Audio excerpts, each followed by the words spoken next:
Olá, bem-vindo, bem-vinda ao canal Mercado e Tech, canal sobre tecnologia, inovação, e-commerce, meios de pagamento, logística, em que você sabe tudo sobre esses assuntos, aqui nos vídeos, nas redes sociais, também no portal Mercado e Tech. Hoje estamos aqui numa edição especial, essa gravação é feita dentro da NRF, a NRF de 2023, essa que é uma das mais importantes feiras para o varejo do mundo. E estamos num estúdio aqui da Mercado e Consumo e da Mercado e Tech montado dentro da área expositiva da feira em Nova York, nos Estados Unidos. Eu sou a Ana Freitas, editora-chefe da Mercado e Consumo e te acompanho aqui agora em mais uma conversa. Tenho dois convidados aqui comigo neste momento. Um deles é o Guilherme Almeida, diretor de e-commerce da Nivea Brasil. Bem-vindo, Guilherme. Obrigado pelo convite. Obrigada por estar aqui com a gente no nosso estúdio. E o Marcel Jacob, VP de B2C da Infracommerce. Bem-vindo, Marcel. Obrigado, prazer estar aqui. Vamos bater um papo aqui sobre marcas, sobre comportamento do consumidor, enfim, sobre varejo como um todo, sobre inovação também, né? Quando a gente está falando da Nivea, a gente está falando de uma marca muito antiga, muito conhecida, né? De produtos muito conhecidos aí pelos consumidores, mulheres, homens, enfim, todo mundo. Como é que a marca faz para continuar inovando durante o tempo, apesar de tanta tradição, enfim, diante de tanta tradição, né? Não, legal. Obrigado pela pergunta. Vamos lá, a marca realmente tem muito tempo, é uma marca de mais de 130 anos. Para aqueles que não conhecem, é uma marca que começou lá em Hamburgo, ainda a gente tem a sede, né, nossa sede lá na Alemanha, em Hamburgo. E a gente procura replicar centros em alguns mercados que têm maior necessidade, né? Então, por exemplo, aqui no Brasil, onde é um mercado muito grande de personal care, a gente tem um centro focado para pensar no brasileiro, para desenvolver o brasileiro, para depois você replicar no mundo, né? Mas, na maioria das vezes, as inovações são centralizadas, então a gente tem um centro muito forte de pesquisa e de estudos na Alemanha. Então, tudo começa por ali e depois a gente faz os dobramentos para os mercados. Uma curiosidade legal, para quem não sabe, aquela latinha azul que todo mundo conhece da Nivea, que hoje é o símbolo da Nivea, né? Ela foi o primeiro creme hidratante do mundo. Foi a Nivea que inventou o creme hidratante. E assim como o protetor solar. Está ainda hoje no mercado, né? E está ainda hoje. É um produto que ainda vende muito. Você tem produtos mais especialistas, né, para cada tipo de necessidade. Então, a lata azul acaba sendo algo que é mais usos gerais, assim, né? Não tem uma especialidade muito definida hoje. Mas você tem o protetor solar, por exemplo, também, que foi um outro lançamento da empresa, né? A empresa que começou esse desenvolvimento. Então, algumas curiosidades aí para pegar um pouco da história da empresa, quando a gente fala de inovação, o que significa isso para a gente. É muito legal, quer dizer, a inovação está na essência da empresa, na verdade, né? Na Total. criação de produtos que nem existiam, então é DNA mesmo da empresa desde sempre, né? É isso aí. Muito bacana. A gente vai falar um pouquinho aqui agora de mudança de comportamento do consumidor, né? A gente está, aliás, aqui na NRF, o que mais se fala é disso, né? A gente vem aí de um período de mudanças drásticas, podemos dizer assim, né? Algumas quase que obrigatórias por causa do período que a gente enfrentou, outras, enfim, foram acontecendo aí ao longo do tempo, mas foram potencializadas também nesses últimos 2 anos aí. A gente vê aqui a NRF finalmente populada de novo, assim, né, de gente, bastante gente, porque tivemos aí anos em que não tivemos NRF, teve um ano em que não teve NRF presencial e o ano passado teve, mas com público muito menor. Bom, mas voltando à questão do comportamento do consumidor, a gente percebe algumas mudanças aí, né? Imediatismo, o consumidor hoje quer tudo para agora, né? Não tem mais aquilo de...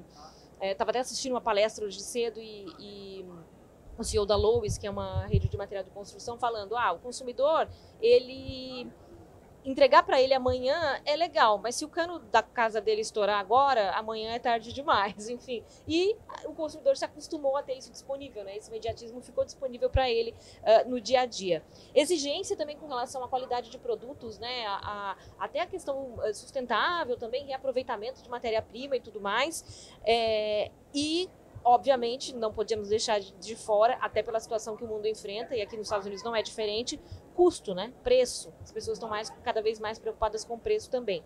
Como você acha que os ecossistemas e soluções digitais influenciam nesse aspecto de experiência do consumidor? Queria começar com você, Marcel. Legal. Como você disse, né, o consumidor vem se acostumando com a entrega mais rápida, na qual ele começa a pensar sempre na compra digital como algo, não só por uma busca de um sortimento que é mais difícil encontrar no físico, mas por uma conveniência e comodidade para suprir ali uma necessidade imediata. Quando a gente fala do Brasil, acho que isso é até mais latente. O brasileiro tem por característica uma programação menor, seja para o consumo, seja para a sua vida pessoal, então ele precisa normalmente desse produto de forma imediata. Os ecossistemas, eles estão aí justamente porque eles passaram por uma prova de teste, né? Ou seja, você vem aprimorando toda a cadeia, na qual você consegue desde cases de sucesso, assim como escalas que permitem você oferecer para uma massa grande de consumidores, que são as marcas, né, que vão buscar essas funções, essas funcionalidades, esse serviço.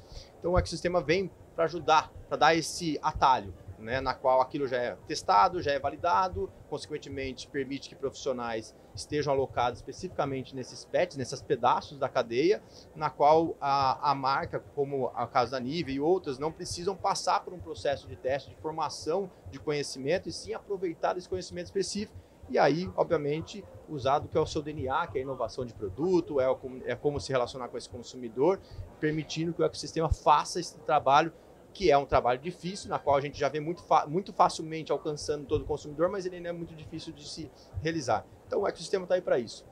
Ele é validado, ele é escalabilizado, né? Está permitindo que você deguste dessa escala com custos adequados, para trazer para esse consumidor o imediatismo, um preço competitivo, seja do frete, seja do próprio produto. Então eu vejo o ecossistema como essa força motriz que traz para o jogo facilmente todo mundo que quer estar presente no seu canal digital, ou mesmo nessa intersecção entre digital e físico, que também está envolvido com o digital, que é o que a gente chama de digital, omnichannel. Então tudo isso está em volta de um ecossistema bem robusto, que a gente já encontra bastante no mercado. Para a marca, para a Nivea, por exemplo, como é ter um ecossistema para apoiar nesse sentido? A gente é uma marca que é bem distribuída pelo Brasil, né? Então a gente tem nosso portfólio em mais de 200 mil pontos de venda hoje, atuando.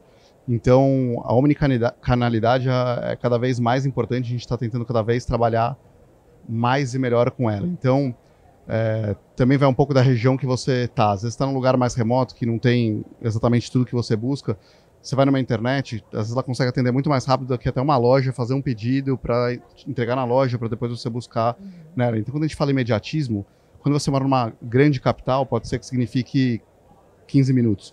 Mas quando você mora num lugar mais remoto, pode ser que signifique em 2 dias, né? Porque é a única e melhor possibilidade que você tem. Então, no final, essa união dos canais, né? Um tem que ajudar o outro naquilo que ele pode, de fato, agregar. A gente tenta pensar muito nisso. A gente acabou de lançar um programa agora junto com farmácias e que está sendo cada vez mais trabalhada para se integrar nos nossos meios digitais também, que justamente é pensado nessa omnicanalidade. Então você compra na farmácia, consegue benefícios, descontos, acúmulo de pontos, por exemplo, que depois você pode trocar nas próprias lojas ou até futuramente em outros sites, etc. Então, tanto você comprando no canal físico quanto no canal digital, a experiência, a ideia é que a gente consiga fazer que seja a mesma. Muito bom.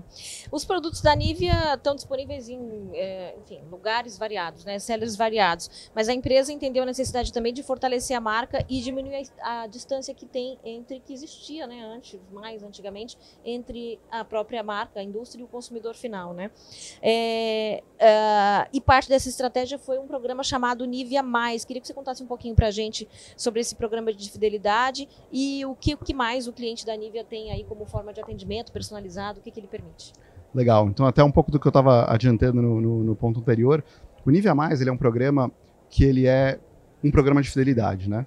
O que esse programa de fidelidade consiste? O consumidor, ele se cadastra, pode ser na nossa página do programa ou no balcão das farmácias, e sempre que ele for fazer uma compra e disser que quer dar o CPF ou participar do programa, ele consegue com isso descontos exclusivos. Então aquelas redes hoje participantes do programa dão descontos exclusivos para os membros dele. E com isso ele consegue ganhar pontos e benefícios ao longo do tempo. Então ele pode trocar por produtos, vai poder trocar no futuro por experiências. Os produtos eles podem hoje já retirar na própria loja, então você só vai no site e fala, quero esse produto. Você vai numa loja da rede credenciada ao programa e pode ir lá mesmo tirar esse produto. Então, é um programa de relacionamento que a gente está querendo criar essa maior consistência de relação. A ideia por trás dele também é que a gente conheça mais desse consumidor para conseguir fazer ações cada vez mais personalizadas e também usar para desenvolver produtos cada vez mais ideais para esse consumidor. A gente sabe que, sendo uma marca global, você vai ter desenvolvimentos às vezes que servem para o mundo inteiro, mas será que o brasileiro não tem características que demandem que a gente faça algo específico ou que a gente traga parte do portfólio específica e não a outra? Sim. Muitas vezes no dia a dia a gente não consegue ter essa certeza, mas com um programa desse ajuda muito. Então Claro. essa é a nossa vontade.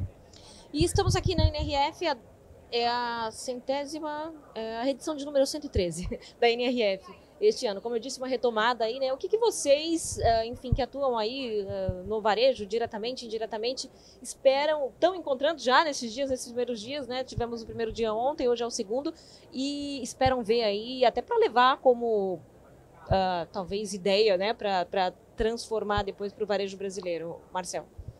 Eu estava até adiantando esse papo com o Guilherme aqui, né? Um pouquinho antes da gente entrar aqui na gravação.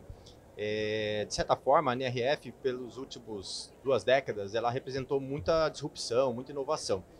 Não que ela deixou de fazer esse papel, mas eu acho que a retomada, pós-pandemia, né, essa mudança no mundo, tem a inflação, tem muita coisa acontecendo. O que pelo menos, é um ponto aqui que a gente estava convergindo de percepção. Existe muita coisa legal, sempre tem muita inovação, tem a parte de lab, tem a parte de expositores, tem sempre algo diferente ali.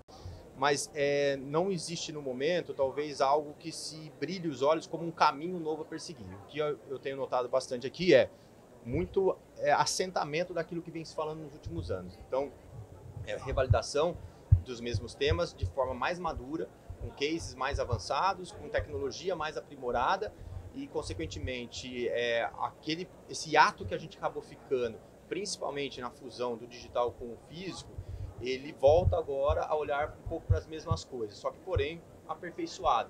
Então, eu vejo uma feira com um aspecto um pouco mais padrão, em termos de exposição, Sim. Em termos de formato, né? As grandes palestras hoje, elas não estão trazendo temas tão sexys como esses temas disruptivos, ou mesmo que cria ali uma percepção de novo mundo, né?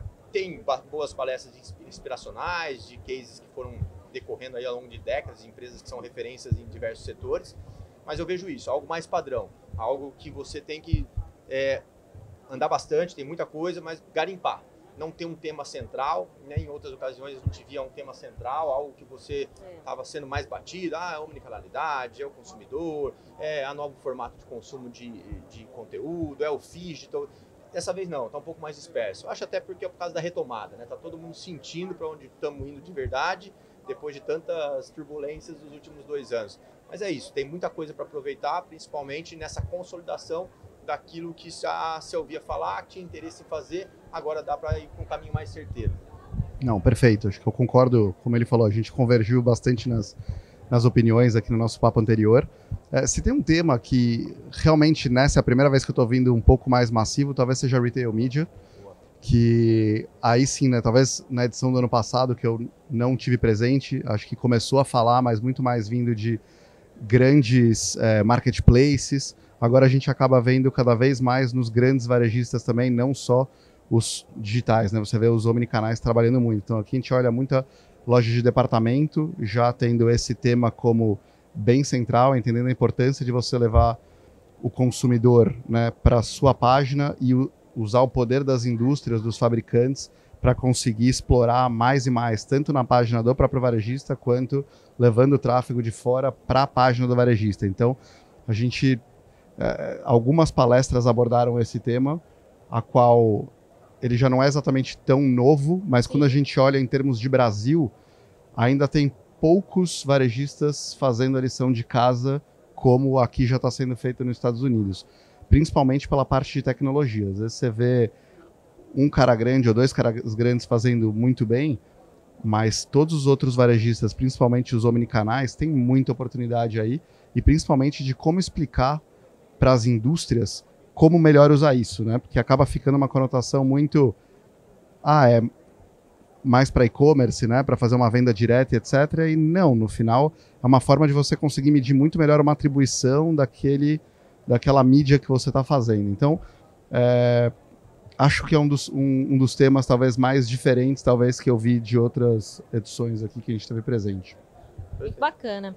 É isso, né? E a NRF continua aqui, a gente continua trazendo esses temas, enfim, disruptivos ou não, que estão sendo debatidos aqui, mas sempre muito importantes porque servem como referência para a gente, até para a gente analisar o que dá para levar e o que a gente já está até mais adiantado lá no Brasil, né? Tem muito isso, né? Eu tenho percebido muito isso, às vezes, dependendo do que está sendo apresentado aqui, que o varejo brasileiro já está além em algumas questões aí, mesmo nessa questão de conveniência e tudo mais, a gente fez direitinho aí, digamos, durante a pandemia e está levando adiante de maneira correta, né? Mas é isso, a gente continua aqui com a cobertura pela Mercado e Tech da NRF 2023. Obrigada, Marcel, obrigada, Guilherme, também pela presença aqui no estúdio. Prazer ter vocês aqui. Dois aqui discutindo esses temas. Muito bom, foi um prazer. Obrigado pelo convite de novo. E continuamos sempre falando das novidades daqui e das novidades no geral na plataforma, na coluna Mercado e Tech.